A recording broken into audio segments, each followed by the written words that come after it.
Bismillahirrahmanirrahim. Assalamualaikum warahmatullahi wabarakatuh. Saya Irma.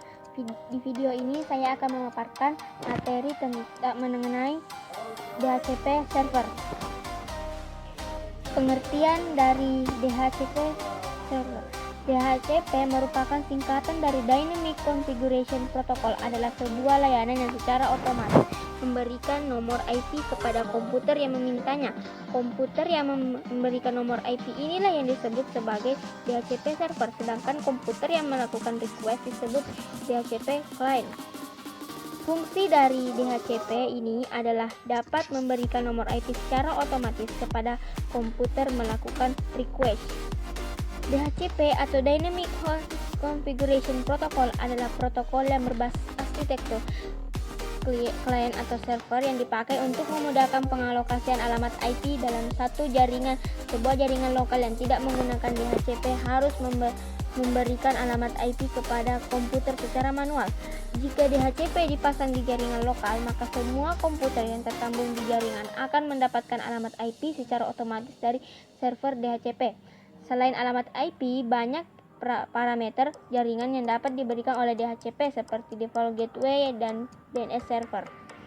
Dalam jaringan, server merupakan komputer yang tugasnya melayani setiap komputer atau host yang tergabung dalam satu jaringan. Nah, mudah saja DHCP server inilah yang nantinya akan memberikan pinjaman IP address kepada komputer host yang terhubung.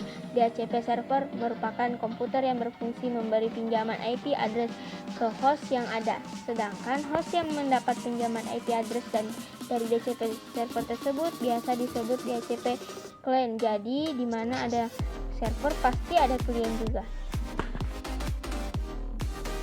Cara kerja DHCP server dalam jaringan.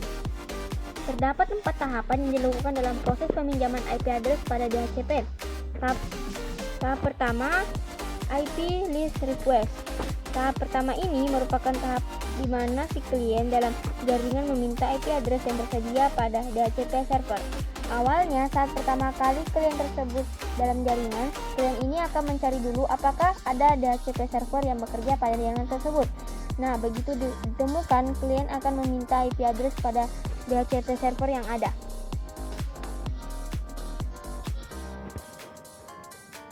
Tahap 2 atau IP list over.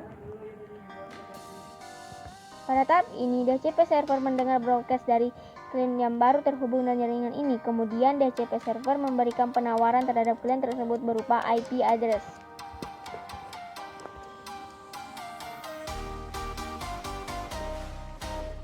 Tahap 3 atau IP list selection. Setelah diberi penawaran oleh DHCP server, klien yang merequest tadi menyetujui penawaran yang diberikan oleh DHCP server. Lalu si klien memberikan pesan kepada DHCP server yang isinya adalah meminta agar DHCP server meminjamkan salah satu IP address yang tersedia dalam DHCP pool yang dimilikinya. DHCP pool merupakan IP address yang bisa digunakan oleh host yang terhubung dengannya.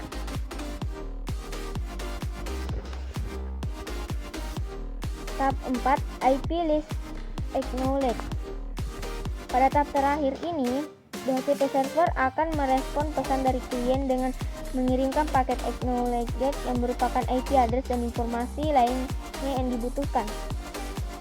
Setelah memberi IP kepada klien, DHCP server akan memperbarui database yang mereka miliki, sedangkan klien yang akan melakukan inisialisasi dengan mengikat atau binding nomor IP address yang diberikan tadi dan klien yang sudah beroperasi pada jaringan tersebut untuk lebih mudah memahaminya. Pada saat komputer klien dihubungkan ke jaringan, komputer tersebut akan merequest IP ke DHCP server.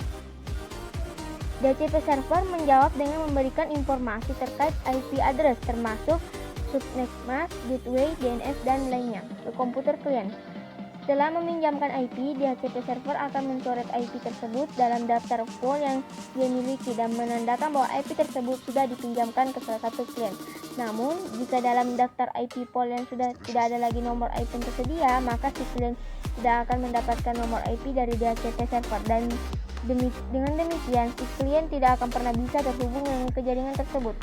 Biasanya, peminjaman IP address ini memiliki jangka waktu tertentu sesuai dengan yang disetting oleh sang administrator jaringan. Nah, setelah periode waktu tertentu, pemakaian IP address pada klien dinyatakan telah selesai.